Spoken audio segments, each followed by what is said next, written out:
Watu wengi wanajiuliza kwa habari ya taifa la Israeli na system yao nzima ya ulinzi na namna gani ambapo wanalinda raia zake kutokana na mashambulizi makali ambayo yameelekezwa katika taifa hilo, lakini inaonekana idadi ya vifo kuwa ni ndogo sana, tofauti na matarajio ya wengi. Watu wengi wanajiuliza, licha ya Israeli kuonekana ikishambuliwa kwa makombora mazito usiku wa jana na Irani katika vita na mzozo unaoendelea, inakuwaje idadi ya vifo kutoka upande wa Israeli inaonekana kuwa ni ndogo, ambapo hadi sasa vifo ni 4 tu, na ndivyo ambavyo vimeripotiwa. Hivi ndivyo ambavyo taifa la Israeli kupitia jeshi lake la IDF linavyowalinda raia wake. Mfumo wa kwanza ni mfumo wa ulinzi wa anga, yani Iron Dome. Israeli ina mfumo wa hali ya juu unaoitwa Iron Dome ambao huzuia makombora ya masafa mafupi na ya kati yaliyoruhushwa kuelekea maeneo yenye watu.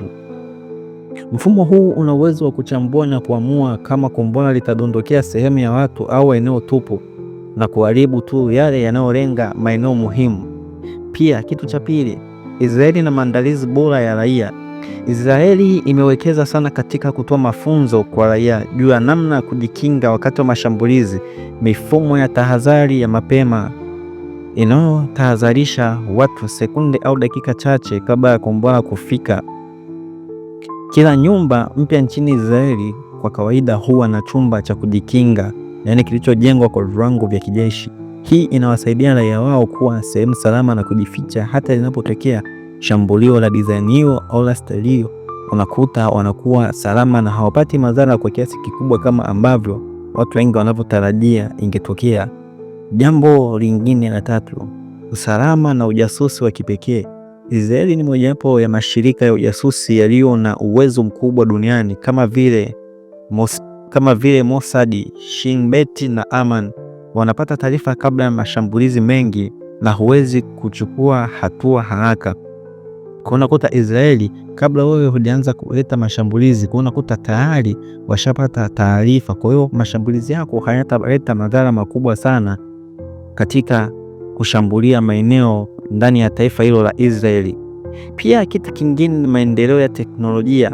Wanatumia teknolojia ya hali ya juu kufuatilia, kuchambua na kujibu mashambulizi. Drones, radar, satellite na akili bandia husaidia katika kuzuia mashambulizi mapema. Kwa hii inaisaidia taifa la Israeli kujikinga na mashambulizi ambayo yamekuwa yakielekezwa kwao, ambapo tumeona jana tu wameshambuliwa kali sana na taifa la Irani baada ya kujibu pigwa na mashambulizi, lakini idadi ya vifo vilivyotiwa ni chache sana, tofauti na matarajio ya watu wengi, kama tungetarajia mamia ya watu wangelipoteza maisha katika shambulizi hili. Pia muundo wa mji na mipango ya dharura. Miji mingi imejengwa kwa kuzingatia hali ya vita au hatari, na kuna ramani kamili za namna kutoroka au kuingia mafichoni haraka.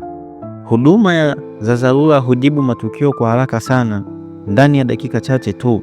Kwa kifupi, mafanikio ya Israeli katika kulinda raia wake si kwa bahati, bali ni matokeo ya teknolojia na mafunzo, maandalizi na mifumo madhubuti ya usalama. Kwa taifa la Israeli limewekeza sana katika kulinda raia wake na usalama kwa ajili ya taifa lake. Ndio maana wanafanikiwa kwa kiasi kikubwa kudhibiti baadhi ya makombora na mashambulizi ambayo yamekuwa yakirushwa na maadui zao. Haya yote ni kwa sababu ya ulinzi ambao taifa hilo wameuwekeza katika taifa lao.